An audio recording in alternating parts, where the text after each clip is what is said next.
अंसारी, वो नाम जिसे पूर्वांचल के लोग मसीहा कहते थे। भले ही वो कुछ लोगों की नजरों में बाहुबली नेता थे, लेकिन जो रॉबिन हुड छवि थे उसे देखकर कई नेताओं से लेकर अफसरों की हालत पस्त हो जाती थी।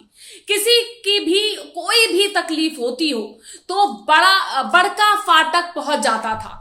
ये वो जगह थी जहां सबको न्याय की उम्मीद थी, यानी कि मुख्तार अंसारी का वो घर जहां आज चारों ओर मातम पसरा हुआ है, क्योंकि गरीबों का मसीहा मुख्तार अंसारी अब नहीं रहे हैं। लेकिन उनकी मौत के बाद चारों ओर एक ही सवाल गूंज रहा है कि सरकार ने जानबूझकर उनको मरवा दिया। ऐसा हम नहीं, सोशल मीडिया पर हर कोई इस बात को दोहरा रहा था। जिस बड़का फाटक में न्याय की आस में लोग खड़े रहते थे, झगड़े में फंसी जमीनें हो या पार्टनरशिप का विवाद हो, किसी ने किसी की जमीन पर कब्जा जमा लिया हो या कोई सड़क ना बन रही हो, सरकारी महकमे के लोग किसी को परेशान कर रहे हो, किसी दफ्तर में किसी का काम ना हो रहा हो, तो लोग फाटक पहुंच जाते थे जहां सबको न्याय मिलता। लेकिन आज उसी फाटक में मुख्तार अंसारी की मौत के बाद मातम मचा हुआ है। इतनी भीड़ इकट्ठा है जिसने पुलिस प्रशासन के भी पसीने छुड़ा दिए हैं। हालांकि उनकी मौत के बाद सरकार पर भी सवाल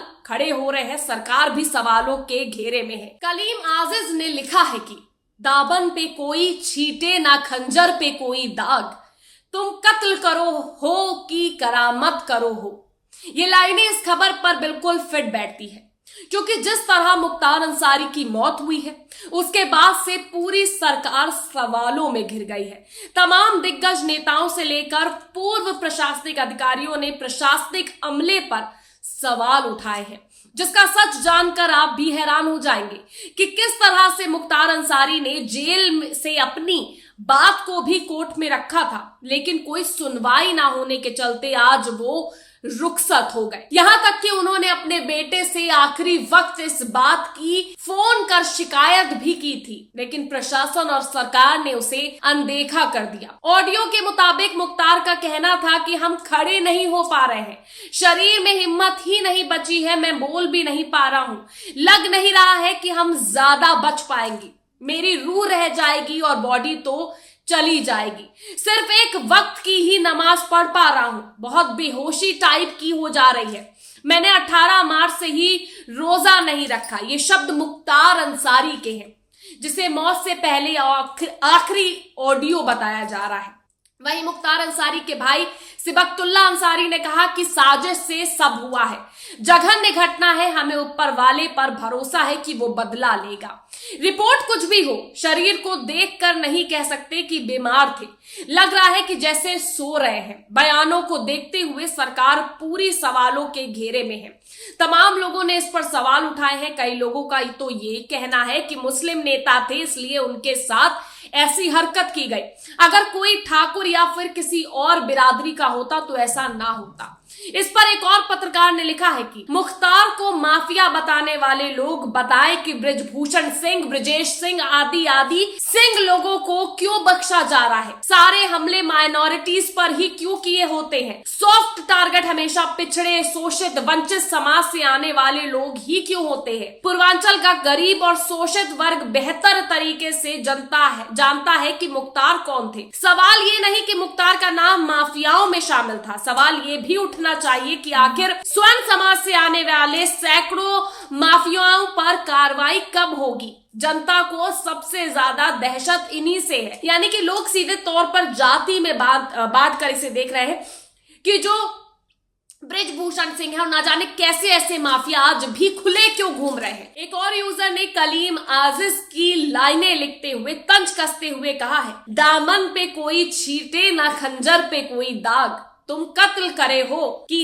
करामत करो। अभिरक्षा में जेल में निरुद्ध बंदी हत्या मामले में उत्तर प्रदेश पुलिस बदनाम है। पूर्व विधायक मुख्तार अंसारी की मृत्यु पर कई प्रश्न चिन्ह उठेंगे कि क्या उन्हें अस्पताल में उपचार दिया जा सकता था, जैसा अन्य माफिया को बीएचयू से सालों गुजारते मिला था। परिवार ने पहले ही स्लो पॉइजनिंग का शक जाहिर किया था। बेहतर है इस मृत्यु की जांच उच्च स्तरीय स्तर की, यानी कि ऊंचे स्तर की आवश्यकता है इस मृत्यु की जांच को, जिससे सच सामने आए। हालांकि इस बीच मुख्तार अंसारी का लिखा एक पत्र सामने आया है, जिसे एक पत्रकार ने ट्वीट करते हुए लिखा है कि एक हफ्ता पहले मुख्तार अंसारी ने एमपी एमएलए कोर्ट से प्रार्थना पत्र के माध्यम से कहा था कि मेरी हत्या का षड्यंत्र जम्मू कश्मीर के उपराज्यपाल मनोज सिन्हा, बीजेपी के एमएलए ब्रिजेश सिंह, बीजेपी विधायक सुशील सिंह, एसटीएफ के पूर्व आईजी अमिताभ यश व प्रमुख सचिव गृह द्वारा रचा गया तथा सरकार द्वारा उक्त पदासीन अधिकारियों को प्रार्थी की हत्या के बाद कानूनी कार्रवाई से बचाने का भी आश्वासन दिया गया है। मुख्तार अंसारी ने यह पत्र 21 मार्च को मऊ की एमपी एमएलए कोर्ट को दिया था। वहीं एक और यूजर ने इसी मामले पर ट्वीट करते हुए लिखा है कि संविधान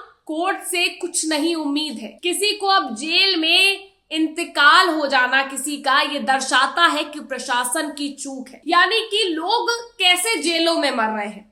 मुख्तार अंसारी की मौत को हार्ट अटैक बताया गया है, लेकिन लोग इसके पीछे बड़ी साजिश इसे बता रहे हैं। वहीं इस बीच जो जश्न की तस्वीरें सामने आई है उसने सबको हैरान कर दिया है। एक और रमजान के बीच मुख्तार अंसारी की हार्ट अटैक से मौत हो गई, तो वहीं दूसरी ओर कुछ गिद्ध जश्न मना रहे हैं, जिसकी तस्वीरें आप भी देखिए कैसे पटाखे फोड़ रहे हैं। इस वीडियो को पोस्ट करते हुए एक पत्रकार ने लिखा है कि गाजीपुर में मुख्तार अंसारी की मौत पर जश्न मना रहे हैं, मानवता को शर्मिंदा कर रहा है ये वाकया।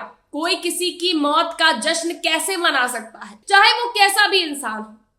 आप माफिया करार दे रहे हैं, कुछ उसे रॉबिन हुड मानते थे, तो आप कैसे इस पर खुशी जाहिर कर सकते हैं। आपको बता दें, मुख्तार के भाई सांसद अफजाल अंसारी ने भी उनके भाई की हत्या करने के साजिश रचने का आरोप लगाया है।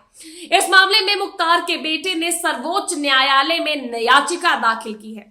सांसद अफजाल अंसारी ने मुख्तार अंसारी को उत्तर प्रदेश से बाहर किसी भी जेल में भेजने और मामले का ट्रायल कराए जाने की मांग कोर्ट से की है। अफजाल अंसारी ने अपने एक बयान में कहा था कि मौत का एक दिन फिक्स है, लेकिन शैतान मारने की कोशिश कर सकता है और वो लगातार हो रही है। अब परिवार तो लगातार आरोप लगा रहा है, वहीं सोशल मीडिया पर भी हर कोई सवाल उठा रहा है। हालांकि डॉक्टरों ने तो हार्ट अटैक के चलते मौत की बात कही है, लेकिन हर कोई ये बात दोहरा रहा है कि उन्हें जहर दिया गया है, जिसके चलते उनकी हालत बिगड़ चली।